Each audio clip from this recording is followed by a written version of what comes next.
The moment I realized I was trapped alone, fear started creeping in. What if I never found a way out? The darkness was overwhelming. It was like a living entity, suffocating me, making it hard to breathe. I'd always been afraid of the dark, but this was different. This was a haunting, eerie feeling that seemed to seep into my bones. As I stumbled through the abandoned mansion, I couldn't shake off the feeling that I was being watched, that unblinking eyes were trained on me, and then I heard the whispers, soft at first, but growing louder, more urgent. What were they trying to tell me? I tried to stay calm, to focus on finding a way out, but the whispers seemed to be coming from all directions, echoing off the walls. And then I stumbled upon a room that seemed to be the epicenter of the haunting energy. It was like nothing I'd ever experienced before. The air was thick with an eerie, malevolent presence, and I could feel the weight of the house's dark history bearing down on me. But as I explored the room, I discovered a dark secret, a secret that made my blood run cold. The house had a history of tragedy, of horror, and the spirits of the dead were still trapped there. I was shocked, terrified, but also, somehow, I felt a sense of compassion for the trapped souls. I decided, then and there, that I had to do something. I had to help them find peace.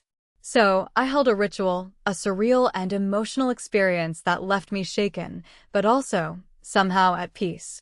As I lit the candles, recited the prayers, I felt a strange energy in the air, a sense of anticipation, and then, suddenly, everything went quiet. The haunting stopped, the whispers ceased, and I felt a sense of peace wash over me. It was like the house, the spirits, were finally at rest. I realized in that moment that sometimes the things that scare us the most can also be the things that set us free. And as I made my way out of the house, into the bright sunlight, I felt a sense of closure, of resolution. The darkness was still there, but it no longer had a hold on me. I'd faced my fears, and I'd come out on top. But the experience had left me with more questions than answers. What happens when we die? Do we really move on, or do we get trapped between worlds? And what about the houses, the places that hold the memories of the past? Are they really haunted, or is it just our imagination?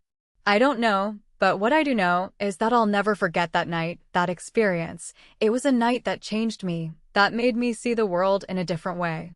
And as I look back, I realized that the darkness, it wasn't just a physical place, it was a state of mind that I'd been living in without even realizing it. But now I'm free to explore, to discover, to live. And I know that no matter what comes next, I'll be ready to face it head on, without fear.